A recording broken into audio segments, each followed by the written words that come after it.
what's up? This is Adulena from Adulena Digital, and today I'm gonna give you some tips on how to optimize your search ads.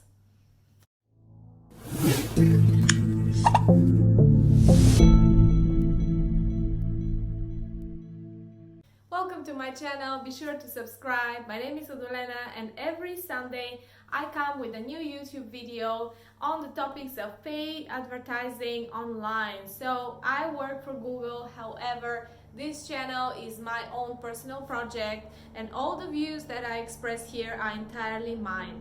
So, having said that, today we're going to talk a little bit about Google search, so the basic start when it comes to Google Ads. So we talked a little bit about more advanced strategies with discovery, with YouTube, with gallery ads. So today I'm going to talk a little bit about a topic which we kind of take it for granted, and this is search ads. So kind of the core of advertising on Google. So a lot of advertisers would just start from this part. They might never actually experiment with other formats. So it's pretty important to get the basics right, and the basics have been changing. There are some changes that have happened, like with the introduction of new ad formats and also the complications of the user journey. So the search that is nowadays is quite different from what it was 5 years ago, 6 years ago. Now there's a lot more demand, a lot more expectation from the internet results. So users are really trying to get solutions for very complex problems. Most of the searches are new. There's a lot of people searching for very complex things that are personalized to them and expecting to get answers. So the best time to actually appear in front of these users is at the time when they are looking actively to get a solution. This is an opportunity that you have with Google Ads. However, you have to be very quick, relevant, and you have to solve this problem for them, at least offer something promising. So today I'm going to talk you through some tips on how to make sure that your ads and your content, your copy is of the best quality ever in order to meet this demand. So when it comes to the ad rank, or like how we determine who appears first in the auction, let's say you have a bunch of ads on the search results, maybe 3-4 ad results on top, depending, every search is different. But you will have typically 4 advertisers on the top, few on the bottom, and maybe some even on the next pages, which you don't want to be there.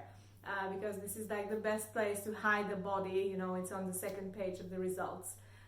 So on the first page, you have several advertisers. How do we determine which one appears first, second, third, and fourth? I created a video which is specifically on the auction, how the auction works, what's the formula, as much as it can be shared, and also on how to optimize in order to achieve better results with your ads. So to remind you, the formula is very simple. It's the ad rank. So ad rank is the number which is quality score, so the quality of your ad, multiplied by your bid, how much you want to bid for keyword, and the effect of other formats like extensions and site links. So this can be a number, can be any number. So it can be, ad rank 20.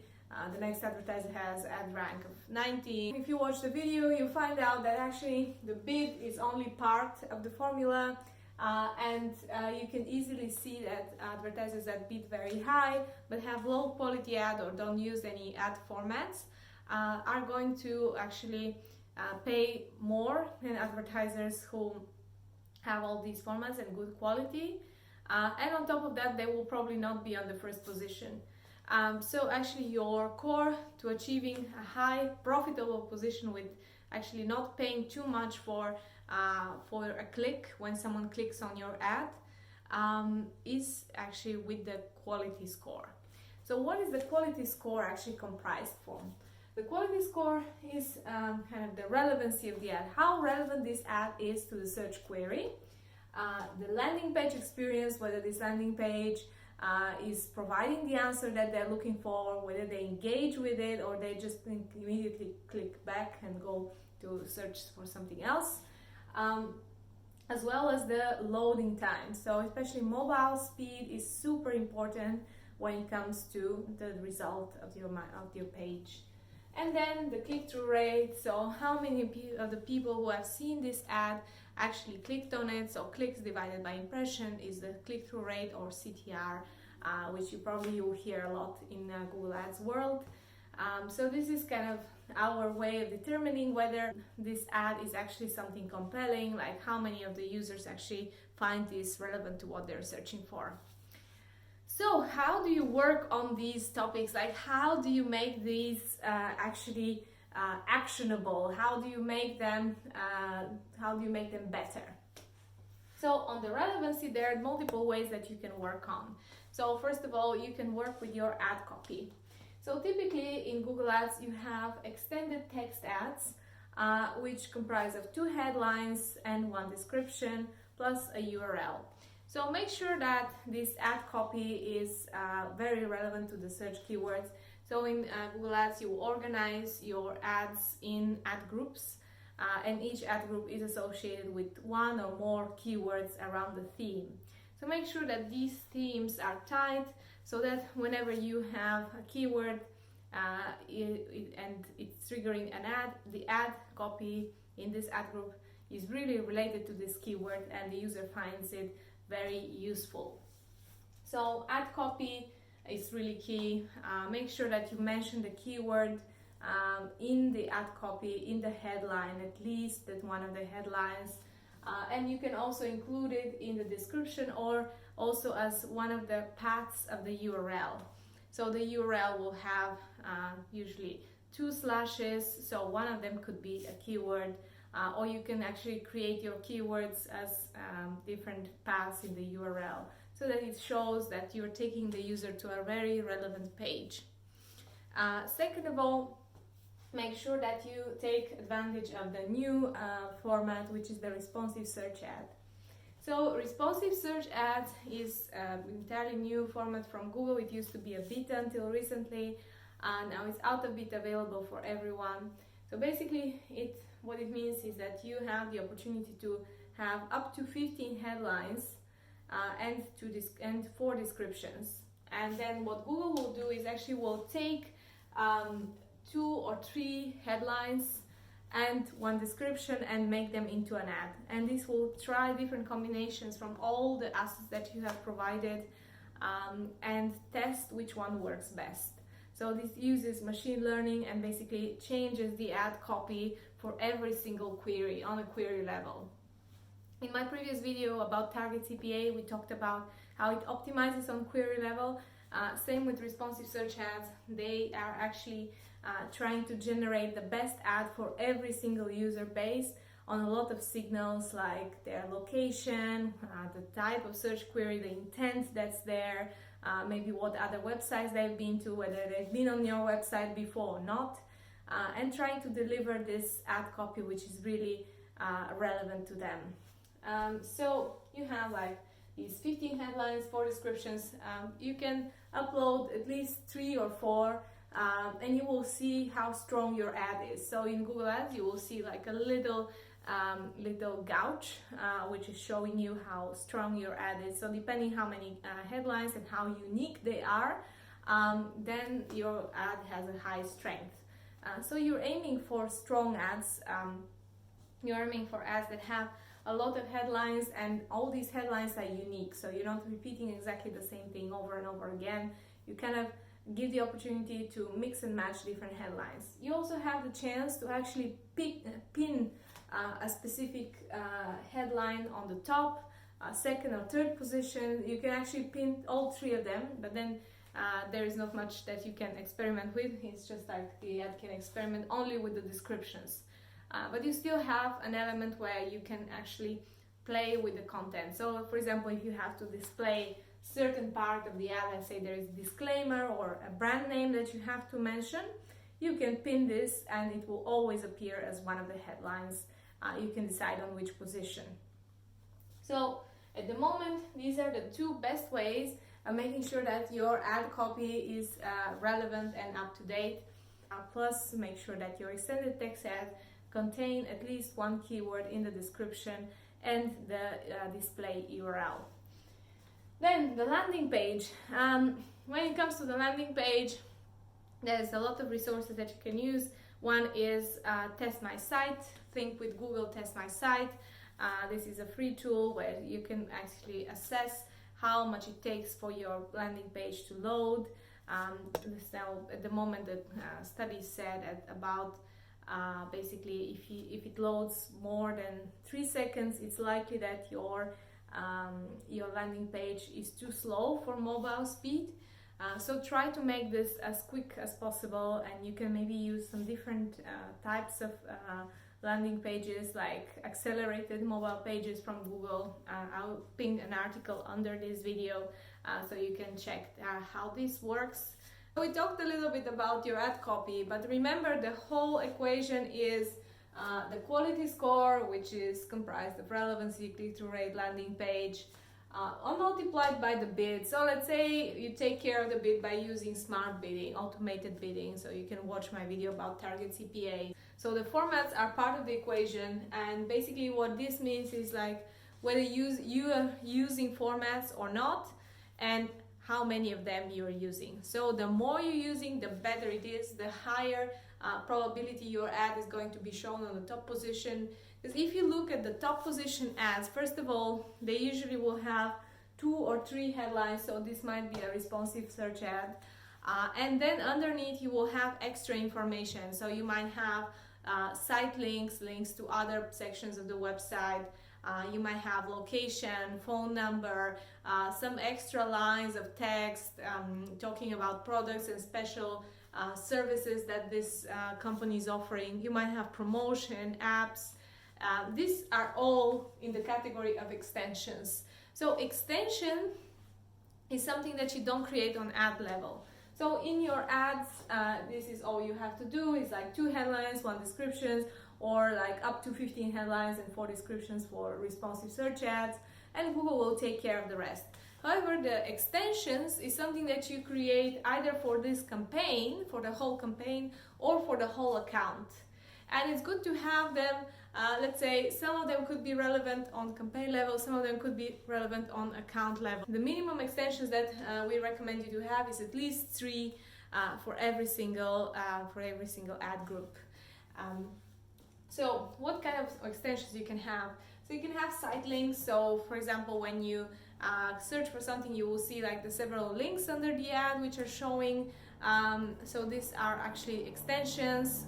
So when you click on your ad, on the ad copy, you will take the user directly to the landing page that you have chosen. But if they click on the extensions, they can go to any other page from the website that you have selected as an extension, and they can basically find something more relevant. So let's say I'm looking for courses. We always recommend you to have at least 4 site links if you're using the site links, so that you can occupy the maximum space under the ad.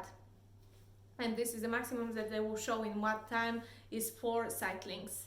So this is a must, and because most of the websites will have a lot of landing pages, a lot of pages and content. So making sure that you're maximizing on this and making sure that users have the opportunity to actually go directly from your ad to something more relevant. It's kind of like this moment like, oh, I've been looking for this, but actually this is what I want to find out. So you give them this opportunity with the site links. Then location. So this one is a tricky one. I know that location, not everybody wants to share their location. How it works is actually you have to link your Google My Business account, or let's say your location on Google Maps as a business, to your Google Ads account. And for Google My Business, it's just a very simple way where you can just have your listing about your business, when you open, what time, phone number, menu, etc. You can make it actually very rich, or you can just keep it to the minimum, but it's really great to have it, especially if you are taking let's say people in store, if it's a location that people have to come. But if it's not, you can have just a location where you operate. So in that case, you will have, let's say I operate around this postcode, like I'm a plumber and go fix houses. So if you are in this area and you're looking for a plumber, I will show up. So it's important to include your location in basically in the extensions because it allows people, it kind of gives them a lot of trust. Especially even for online sales, like when people see that there is an actual store nearby, it kind of builds up a little bit confidence on returns. It's maybe a place where they can come and collect their item. It's always good to have location whenever you can share it. Then call. So the call extension means that people on mobile devices can actually tap on the extension and call your business directly. So it's really valuable, and you can track calls in Google Ads. You can track how long they are, you can track how many you have, you can set them as a conversion and basically optimize for more calls. But basically calls can be taken out from your location. So if you have a phone number on your location, it can automatically transform this into a call extension. This is automated. Or you can set up a separate call extension, so when your location is not showing up, your call extension will show. Then message. So you can also have people to send you text messages directly from your ad, so they can just click on it and open a message, and you can have like a predefined welcome message, how can I help you, one line, and then you can receive a text message. You select which mobile number you want to have and people can text you there. Then promotion. You can set up a promotion for a certain amount of time. You can schedule all these extensions to appear only certain times of the day, certain days of the week. So for example, if you don't want to take calls on weekends, you can just schedule your call extension to show only on weekdays, only during working time. Then you have promotion.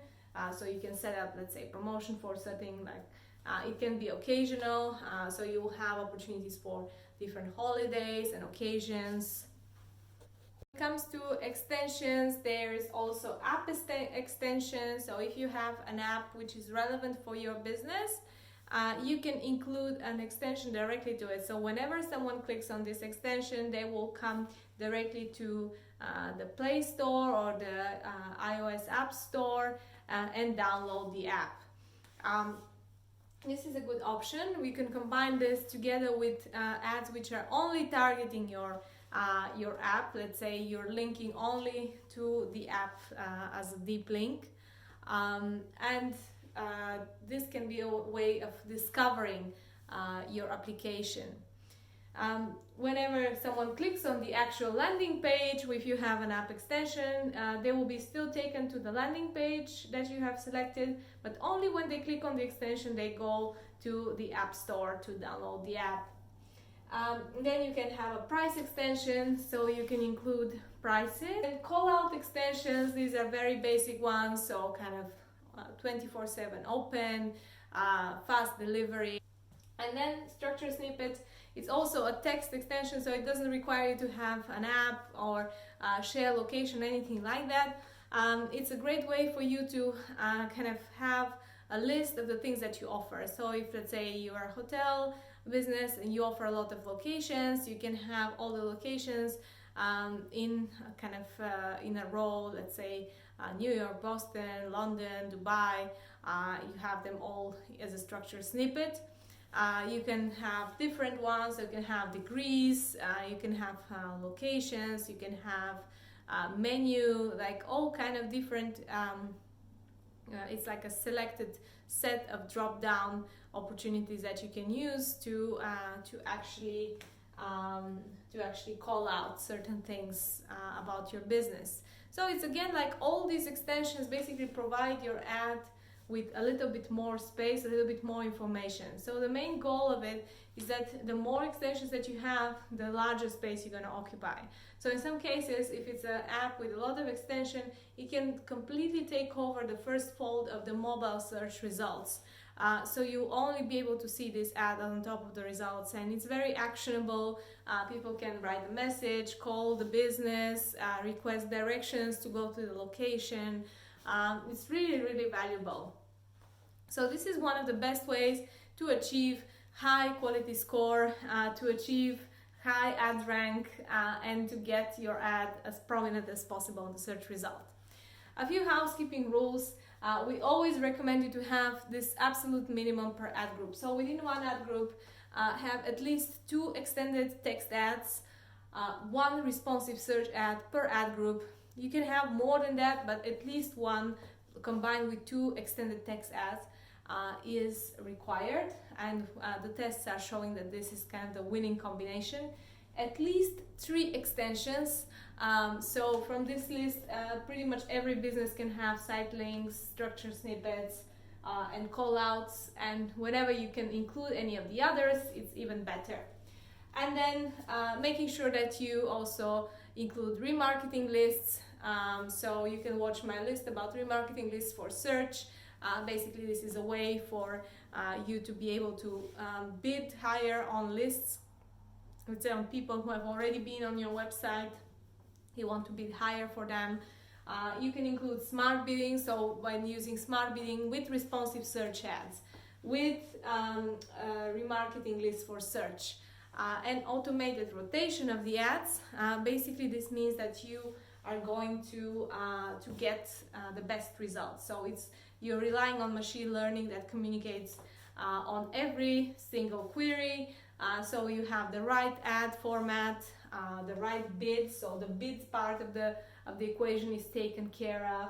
As long as you have all the formats, that's great. Plus you have extra context for the search bidding strategy to bid higher for people who have recently visited your website. So yeah, this is all from me for today. Thanks so much for watching. Subscribe to this channel, and I'll see you next week with another video.